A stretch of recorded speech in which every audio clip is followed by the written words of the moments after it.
또는 국회라고 얘기하죠. 그래서 수반으로 이야기하면 국회의장 이야기할 수 있죠. 그 다음에 행정부 같은 경우는 우리가 말 그대로 행정 관련해서는 행정부 이야기할 수 있죠. 그래서 정부 이야기할 수 있는 겁니다. 정부의 수반은 누굽니까? 대통령이죠. 그죠? 그 다음에 사법부 같은 경우는 뭘 얘기하는 거예요? 법원을 이야기하죠. 그래서 법원의 수장은 우리가 대법원장이라고 하죠. 자, 하나 좀 더 이야기를 해두면 입법부 같은 경우는 법을 제정하는 곳, 그 다음에 행정부는 법을 집행하는 곳, 사법부는 법을 해석과 적용하는 것이죠. 자, 문제에서 법률을 집행한다고 나와 있으니까 이 중에서도 행정부, 그래서 행정부의 수반인 대통령을 찾는 문제입니다. 자, 어렵지 않죠? 다음 볼게요.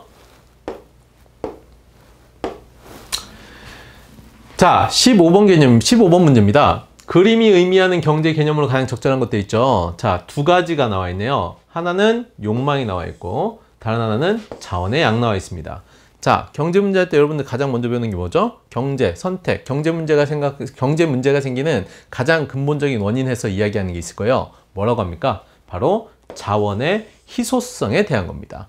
그럼 자원의 희소성은 뭐라고 해요? 인간의 욕구는 무한한데 자원은 한정되어 있을 때 그걸 자원의 희소성이라고 하죠. 그래서 이 자원의 희소성 때문에 뭐가 발생합니까? 선택의 문제가 발생한다 라고 이야기를 하는 겁니다. 그리고 하나 더 이야기하면 희소성은 구분해야 되는 게 있어요. 뭐랑 구분해야 되냐면 희귀성이랑은 구분이 되는 거예요. 자, 희소성은 무슨 개념이냐면 욕구와 관련된 상대적 개념입니다.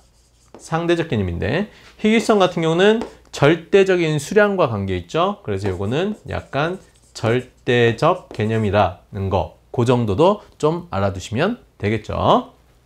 자, 다음 문제 보겠습니다.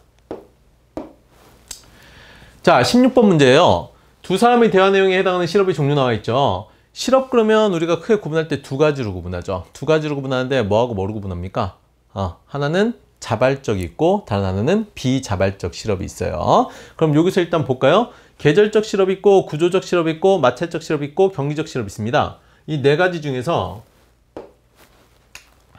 일단은 1번하고 2번하고 4번 이 세 가지는 우리가 뭐라고 얘기하냐면 비자발적 실업이라고 해요.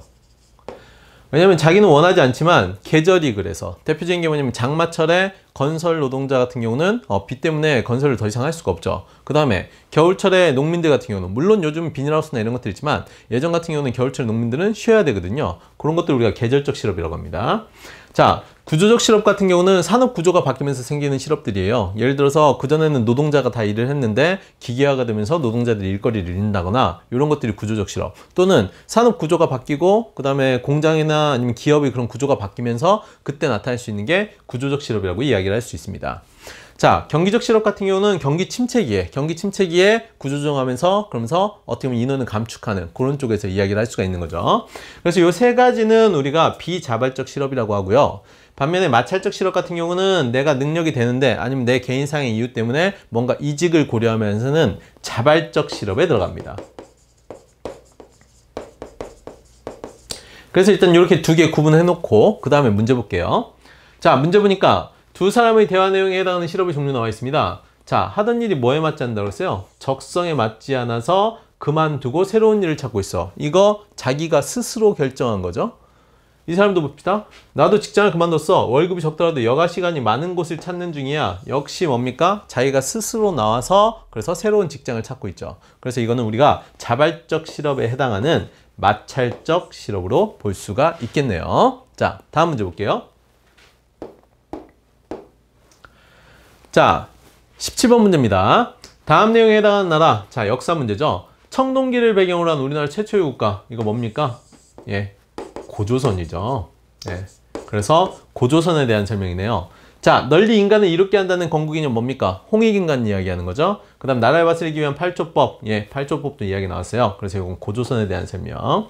동해 같은 경우는 우리가 뭐 알아놔야 되죠? 동해 같은 경우는 일단은 책화하고 조계원 알아두셔야 되죠. 그 다음에 제천행사로 무천, 그 정도는 알아두셔야 됩니다. 부여 같은 경우는 뭘 알아야 되나요? 일단 뭐 흰옷을 좋아한다, 뭐 그래서 백이민족 이야기도 하는데 뭐 그런 부분하고, 그 다음에 순장과 껴묵거리의 풍습이 있었다는 거, 그 다음에 영고라는 제천행사 같이 알아두셔야 되겠죠. 그 다음에 고구려 같은 경우는 뭡니까? 무예를 숭배한다. 왜? 산천이 워낙 험해서 약간 무예를 숭상하는 기질이 있었고, 그리고 어떻게 보면 그것 때문에 부경, 약탈 경제가 있었죠. 그 다음에 동맹과 같은 제천 행사를 가지고 있었죠. 그래서 그런 특징적인 것들은 몇 가지 좀 알아두세요. 자, 다음 문제 볼게요. 자, 18번 문제입니다. 다음 내용에 해당하는 단체 나와 있습니다. 그래서 지금 대한민국 임시정부의 김구가 조직했다 있고, 그 다음에 이봉창이 도쿄에서 일본 국왕을 암살 시도했다 이렇게 돼 있죠. 그 다음에 윤봉길 나와 있죠. 뭐에 대한 겁니까? 김구가 임시정부의 사정이 어려울 때 그 국난을 좀 해결해 보고자 만든 거죠. 즉 한인 애국단에 대한 설명입니다. 그래서 무장투쟁 중에서도 약간 이런 쪽으로, 그래서 뭐냐면 개인적인 측면에서 어떻게 보면 주요 요인 인사들을 암살하거나 아니면 기관을 폭파하는 이런 일을 활동하는 단체가 두 가지가 있는데, 하나가 한인 애국단하고 다른 하나는 김원봉이 조직한 의열단이에요. 그래서 그 두 가지는 구분을 해서 좀 알아두시기 바랍니다. 자, 그래서 정답 3번이고요. 다음 볼게요. 자, 19번입니다. 밑줄 친 사건의 원인 나와 있죠. 그래서 4.19 혁명 나와 있어요. 4.19 혁명, 이거 뭡니까? 이승만 정권 몰아낸 거죠. 그래서 그걸 우리가 4.19 혁명인데, 이거는 우리가 근현대 쪽, 특히나 현대 쪽 이야기하면서 민주화 과정에 대한 것 좀 알아둘 필요가 있겠죠. 그래서 민주화 과정도 한번 정리를 해볼게요. 민주화 과정 쪽 정리할 때 어떻게 하냐면, 일단은 60, 70, 80, 86 해서 요렇게 기억을 해두시면 좋을 것 같아요. 그래서 60년 4.19 혁명이 있고요. 70년대입니다. 70년대는 유신 반대운동이 있었어요. 그 다음에 80년 5.18 있고요. 그 다음 87년 6월 민주항쟁이 있었습니다. 자, 그래서 이렇게 네 가지 대표적인 민주화 운동 일단 알아두시고요. 그럼 요 네 가지의 원인도 알아두셔야겠죠? 일단 4.19 혁명 같은 경우는 뭔가요? 3.15 부정선거랑 관련이 있죠. 그 다음에 유신 반대 운동 같은 경우는 70년대 유신체제, 그래서 유신헌법에 대해서 반대하면서 70년대에 광범위하게 일어났던 그런 반대운동 이야기하는 거고요. 그 다음에 5.18 광주 민주화운동 쪽 얘기하는 거죠. 그 다음에 6월 민주항쟁 같은 경우는 대통령 간선제를 직선제로 바꾼, 그래서 우리가 흔히 얘기하는 지금 6공화국 체제, 그걸 87년 6월 체제라고 얘기하는데, 그게 바로 이때 나온 겁니다. 자, 그러면 여기서 정답 몇 번? 2번 찾을 수가 있겠죠. 자, 다음 문제 볼게요. 자, 20번 보겠습니다. 자, 가에 해당하는 문화재 나와 있죠. 그래서 가에 대해서 알려주세요 그랬더니 고구려 장수왕 때라고 나와 있습니다.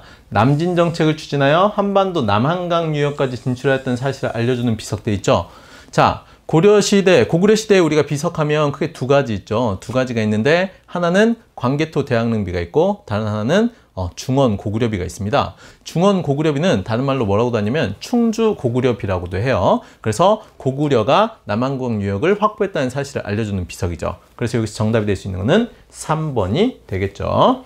자, 우리가 고대시대 같은 경우, 특히나 삼국시대 이야기할 때 그때 비석 이야기가 몇 가지가 나와요. 그래서 대표적인 게 광개토 대학릉비하고 중원 고구려비하고 진흥왕 순수비하고 그 다음에 단양 적성비, 이렇게 네 가지 나오니까 그 네 가지는 좀 정리를 해 두시기 바라겠습니다. 다음 문제 볼게요.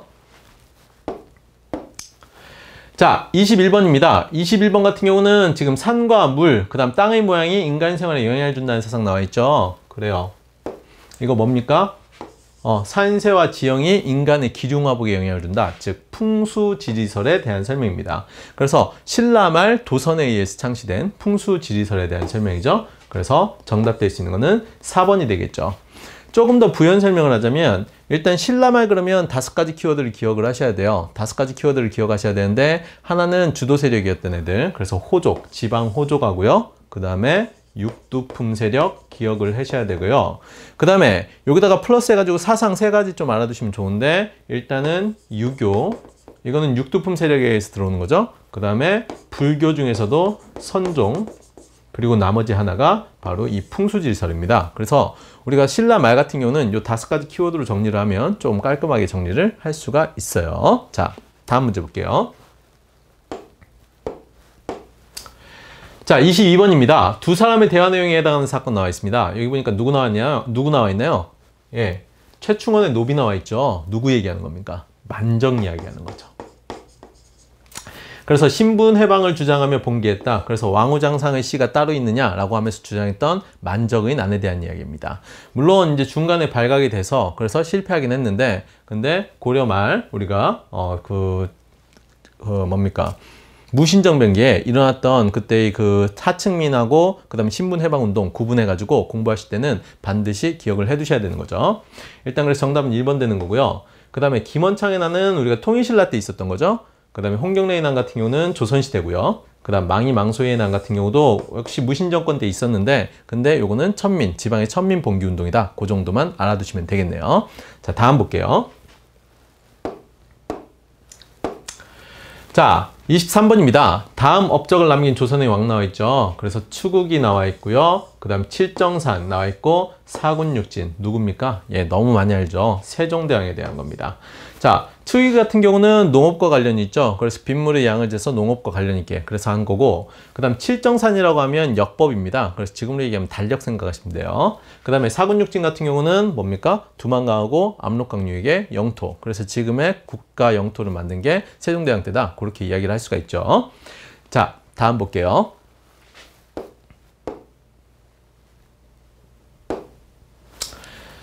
자, 24번입니다. 수행평가 주제에 대한 탐구 내용으로 가장 적절한 것도 있죠. 그래서 임진왜란 때 활약한 인물 조사하기예요.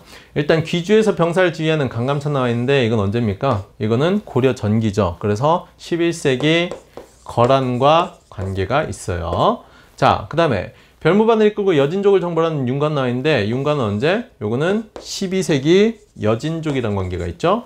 그 다음에 한산도 앞바다에서 수군을 지휘하는 이순신, 그래요. 정답될 수 있는 거는 3번이 되겠죠. 그 다음에 살수에서 수나라 군대를 물리치는 을지문덕, 이건 뭡니까? 고구려 시대 때 이야기하는 거죠. 그래서 정답될 수 있는 거는 3번이 되겠죠. 자, 마지막 문제입니다. 자, 다음 내용에 해당하는 운동 나와 있죠. 그래서 1920년대 초평양에서 조만식 등이 주도했다 이렇게 돼 있어요. 그래서 일단 조만식 알아두셔야겠네요. 자, 내 살림 내 것으로 하는 구호를 내세우며 국산품형 운동을 진행했다. 그럼 뭡니까 이거? 경제적 구국운동.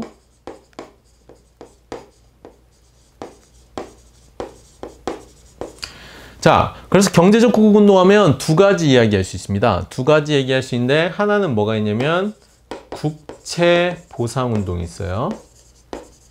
그 다음 다른 하나가 물산 장려 운동이죠. 이 두 가지 차이점은 뭔가요? 1910년 이전에 있었으면 국채보상운동, 그 다음 1910년대 이후에, 즉 일제강점기 때 있었으면 물산 장려운동입니다. 이렇게 좀 구분해서 알아두시면 될 것 같아요. 그래서 여기서 정답되는 거는 바로 4번 되겠죠. 자, 이렇게 해서 문제 다 풀어봤습니다. 예, 문제 자체가 그렇게 어렵진 않아요. 어렵진 않은데 일단 범위가 좀 광범위하기 때문에 그래서 공부하는 데는 조금 어려움이 있을 수 있습니다. 그렇지만 범위는 넓더라도 크게 깊이 있는 내용은 많지 않기 때문에 조금 개념 위주로, 그 다음 거기다 좀 살 붙여가는 위주로 공부를 하시면 크게 문제가 없을 것 같네요. 네, 그럼 수고하셨습니다.